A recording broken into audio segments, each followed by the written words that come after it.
Mongo fulumirirako tikuthokozeni Honorable Dr. Jean Matanga, a minister athu oona nkhani za magetsi ndi za mafuta komanso za migodi.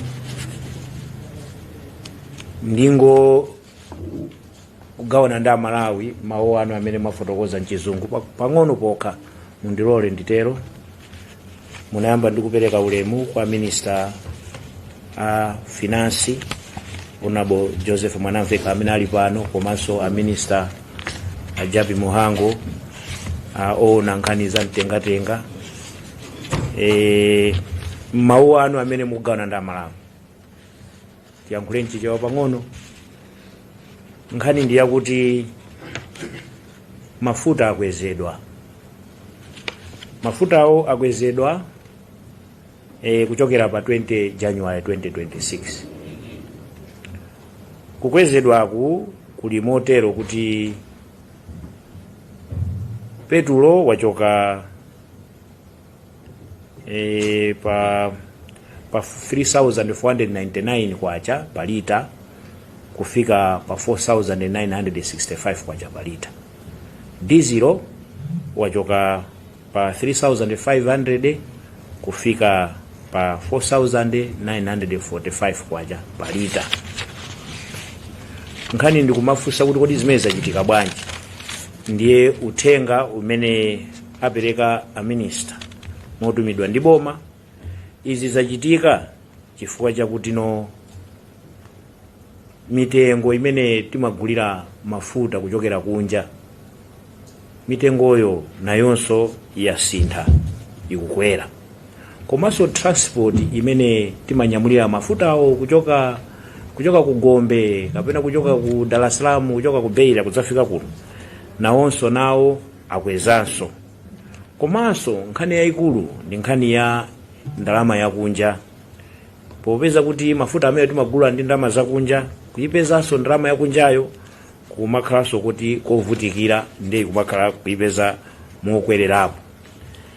Ndiye popeza kuti boma linayika ndondomeko kuti kuchokera ku bungwe la Mera adziona nkhani imene ya mafuta ayi kuti ikuyenda bwanji, kusonyeza kuti mafutawa asamakhale kuti atheratu m'dziko muno, komanso adzipezeka pa mtengo wabwino woti Malawi adzitha kukwanitsa. Imeneyoyo system imeneyo amayitcha kuti automatic pricing mechanism, APM. Osati APM wa His Excellency Professor Arthur Peter Mutharika. Ayi, uyu ndi automatic pricing mechanism imene manena kuti ngati zinthu zinatifotokoza zija mtengo odera transport kaya madolawa zikangokwera mopitirira 5%, ndiye kuti akhale pansi awunikireso. Ndiye izi zinachitika nchifukwa chake mwaona mitengo imeneyi. Mbuyomu zimene zizo sizimachitika. Ndikati mbuyomu ndiye ndikunena boma lapita lija. Kaya nchifukwa chachani, kaya nchifukwa cha ndale, kaya nchifukwa chachani, koma sizimachitika. Zidakhala zikuchitika mwina makwezedwewa anakakhala omanti omverererapo. Koma chifukwa sizimachitika anangosiya basi osamapanganso yani. Chifukwa chimenecho kwapezeka kuti tsopano ndalama zomakagulira mafutawo zinatha, sizimapezeka. Anthu amene amapereka mafutawa kuli ngongole yokuti alipidwe ndi boma, ndalama kunalibe. Komanso mu ndalama zimene zizo zimene timatikagula mafuta mmene mumakhalanso ndalama zina zogwiritsira ntchito yokonza misewu. Muonanso kuti ndalama zimene za misewuzi kunalibenso ndalama zimenezi. Ndiye mwaona mmene zikuchitikira misewu yathu yoti ukanika kuti ungayendemo. Chifukwa chachani, ndalama zokonzetsera misewu sizimapezeka. Komanso magetsi, kuli programu ya Malepo imene madaliranso magetsiwo kuti akonzedwe kuti tikafike kumudzi ndi magetsi amene ndalama yake imachokeranso kumafuta komwepo, ndalama imene yonso simapezeka. Ndiyeno kuona kuti tikufuna kuti dziko lathuli mafuta adzipezeka, osati dzipita makagula mafuta pa black market. Komanso kufuna kuona kuti tikakhala ndi mafutawo anthu amayiko ena, chifukwa amayiko ena ngati mayiko anzathu tandikana nawo kumapezekaso kuti mafutawo kwawoko amapeza kuti ndiodula kwathu kuno kumakhala wochipa. Ndiye zimene amapanga iyo amabwera kudzatenga mafuta ajo mapanga simago kumapita nawo. Tikapanga masamu ndiye kuti mafutawo 30% ya mafuta amakhala kuti samakhala malayi muno, amakhala kupita kunja. Ndiyeno poti tikonze mafuta osewa, nchifukwa chake no boma kudzera kumera linaona kuti ino tiyeni tiwonjezereko, tikonzeko ndalama zimenezi za mafutazi tingonjezera kuti no zonse zikhale bwino. Chiyembekezero nchakuti ndiye kuti misewu ija tiyambaso kukonza, magetsi aja kumalepo aja tiyambaso kupitiriza kukonza magetsi amenewo. Komanso ndiye kuti mafuta awa samasowa, sitimagona so ma filling station ayi, sitimapita so kuma black market ayi. Komano pozindikira kuti chilichonse chikakwera anthu timadandaula, ndipo kudandaulako boma likumvetsa, tiyeni adi kudandaula. Koma tidziwe ichi kuti ino tikapandaso kukonza chonchi ndiye kuti mavutowa akhala kupitirira mpaka nakalekale, ndiye tidzikhalabe tumagona ma filling station. Ndino popeza chilichonse mdziko muno chimadaliranso kaya ndi kupita kuchipatala, kupita kuntchito, ntchito za mtengatenga ndi mtokoma, zonse zimadalira mafuta omwewa. Ndiye tikapanda kukonza kapena kuthupsira chimenechi kuchikonza kupanga operation, zinthu sizikhala bwino. Ndi chifukwa chake boma pozindikira kuti no inde kuwawako timva kuwawa pang'ono, komano tikonze zinthu kuti kutsogolo kuno zizakhale bwino. Kukhalanso mwina kungowapempha anthu amene popeza a minister a transport alipo mpano, a minister so a finance alipo mpano, akhala kufotokozera kuwapemphaso ma transporter awo kuti anthu asakweze mitengo mopitirira. Komanso a minister a finance alipo mpano mwina kuwapempha anthu amene amalemba zintchito anzawo, kapena anthu amene amagwira zintchito, anthuso ma investor ena ndi ena, kuti no mmene zateremu katundu suti angokwera kuti no popeza kuti mafuta akwera. Ndi akhala kuti gawira nkhani ngati zimenezo. Koma chachikulu nchakuti tikufuna tikonze dziko lathu lino likhale labwino. Patsogolo ena amafunsanso kuti kodi mafuta amene adzatsika, adzatsika mafuta amenewa tikakathana nawo, ndipo mafuta amenewa tithana nawo. Mwachidule nditero kuti no mawu amene anafotokoza olemekezeka a minister Dr. Jean Matanga mchizungu ndi amene wawa muchichewa. Zikomo kwambiri, ndithokoze ndithu.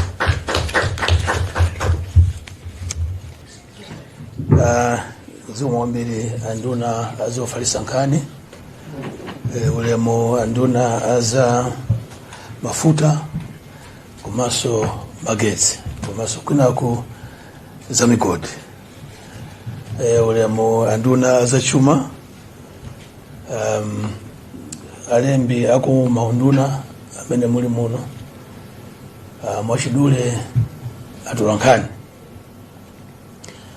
Ndikhulupirira mmene alankhulira nduna zonsezi uthenga wafika ndithu, chifukwa afotokoza mwachimvekere, chifukwa chimene chapangisa kuti mtengo wa mafuta usunthidwe kuti ufika pamene wafika lero. Ife kumawa kuno mmene ndikubwera kunomu nali msewu wa Mchinji, ndimakaona kuti msewu umene uli bwanji, chifukwa chokuti anthu akudandaula kuti msewu yaonongeka. Ndiye ndimatenga nthawi kumawa ndiye ndi msewu choncho for me to appreciate kuti kodi tikamati msewu yaipa mtundu wanji. Amene mwayenda kwa msewu kupita ku Mchinji masiku apitawo munthirira umboni, mundikhaliya umboni kuti msewu wakumbika kwambiri. That was one of the roads that was very resilient that many years ago. Koma lero lino chifukwa chonena kuti panalibe ndondomeko zenezene zokonza msewu ija kumbali ya maintenance, misewu yathu yonse yaonongeka. Misewu tili ngati nyumba, ukamanga nyumba chaka nchaka umayikonza, kapena pachaka kamng'alu pang'ono timakonzapo. Cholinga choti nyumba zikhale bwino nthawi zonse. Kusatolera ndalama za fuel levy, mmene mwa iwo muli road fund, road levy, kwapangisa kuti msewu yathu yonse yaonongeke, chifukwa choti a roads authority amene ali ndi ntchito yokonza misewu analibe ndalama zoti azikonza misewu. Ndikula mwamva nduna azachuma akupereka manambala kuti mmene tikulankhula lero lino ndalama zimene zikanapita ku misewu kuti zikonza misewu 243 billion sitatolere. Chifukwa chani? It was because of indecisiveness ya utsogoleri wapita uja. Choncho chiganizo chapangidwa kuti tipange recover tikuyamba so one pano. Ndinapita ku Mangochi ndimanena ndi anduna aza information. Ndinapita ku Mangochi pa 21 December. Kuchoka kuno kuti ukafika ku Mangochi nenda 5 hours. Leo lino I'm told kuti ena napita ku Mangochi kumweko 7 hours. That's the state of our roads. Ndrame mene titolere mene mafuta akweramu ku nduna za transport utanza kuti msewu tambezo konza ndiye ntchito yakula. So you can imagine a backlog ya 3 years kuti tikonze ntchito yatulubwa ni ntchito yochuluka kwambiri. Ndinena izi kufuna kutira mphongo kuti kukwera kwa mafuta kunachedwa. Mafuta kanenda akwere 3 years ago. Kuba tsogolera nthawi imeneyo amakati kupanga ziganizo akuti akuopa.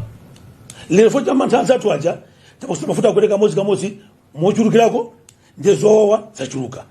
Kwa malawi tapempe kuti avale zilimbe.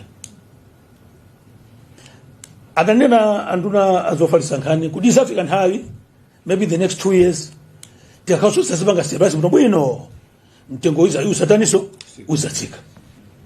But for now let us accept kuti sicho nditi sicho ndimene tikhale nayo ngati funa tikonziso dziko hili. For dziko lathu alonongea kwambiri. Akonzi dziko hili si anthu obwera ayayi ndifano wake. Anoke ndikunena inu ndife kuno. Ukunkwata ndula mara kuti amvetsetse. Chifukwa chake Professor Peter Mutharika ankanena nthawi tupanga kampeni za kuti dziko ilitu laonongeka kuti tisati konse you need 2 years ansamabisa yayi. Mbona chili tauja nduna zanga muda zindikira umboni tikaona tili kunja tafika ngati petaona kuti kandi sizafika poteropa.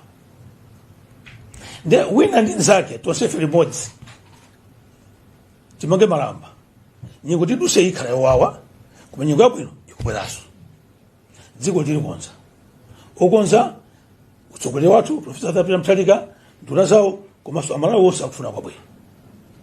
Ndinofuna ndipemphe pa olemekezeka nduna kuti tithandizane president athu kuti akonze dziko hili zomwe kwambiri.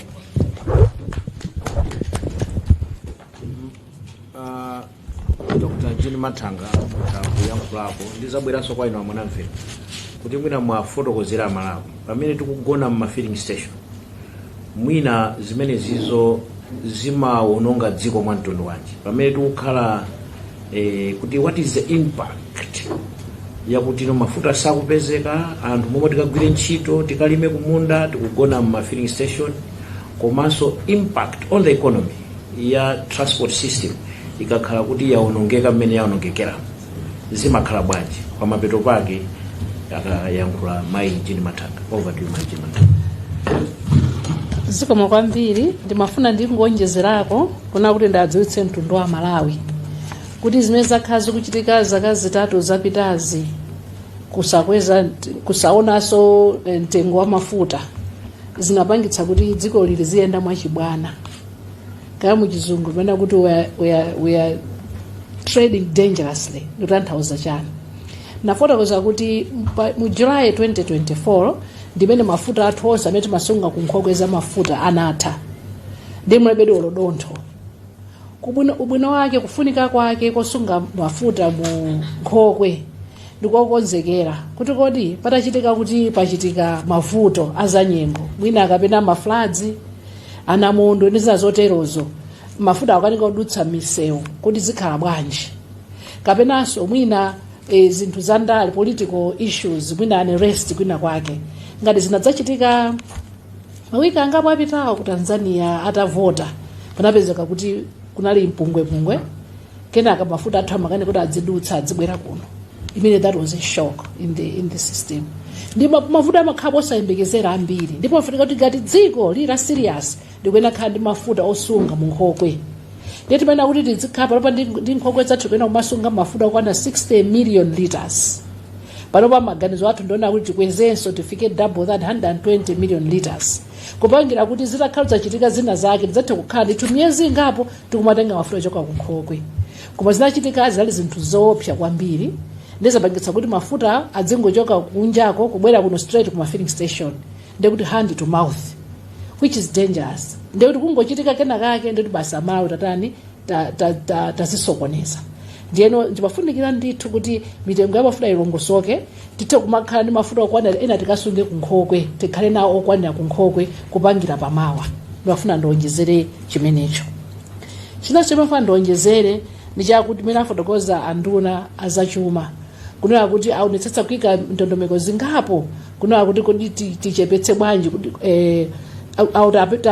tapungule bwanji Malawi ndalama zibwere bwanji Malawi kunoko zokwanira akamba kwa nkhani ya zaulimi kuti za foja akamba zimenezo ndito wafana ndionjezerekonso kuti nkhani naso imene tikuyang'anaso ngati boma ndi nkhani ya za migodi tinayo yambiri ku Malawi kuno komano mwina seti mapanga bwino ndifuna tikwesetsaso kunena kuti migodi imeneyi tilongosole tidzakhala ndithu ndi tsiku la tunthu dzakuitananisoni tiuzane kuti tikupanga chani kwa tifuna tilongosole kuti ndalama za migodi amene adzisangala adzidya kwambiri ndani aka Malawi osakhaina adzingotenga migodi yathu zotsata za migodi yathu opita nazo kunja iyayi komana amene tikusunga chuma cha migodi ali sadzimva mumtima kwake kuchokera ku Nsanje mpaka ku Chitipa kuti migodi imene pasi pa nthaka ndi aliyense owns that as a Malawian.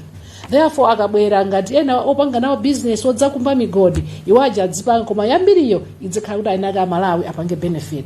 Therefore it's time that Malawi should start realizing the proceeds from the mineral resource that Malawi is holding. Ndilo wafana ndonjezera pamene popo kuti ndithu ndondomeko zilipo zambiri zoti ndalama zikhale ku Malawi kunoko za forex to benefit ma Malawians. Zikomo kwambiri.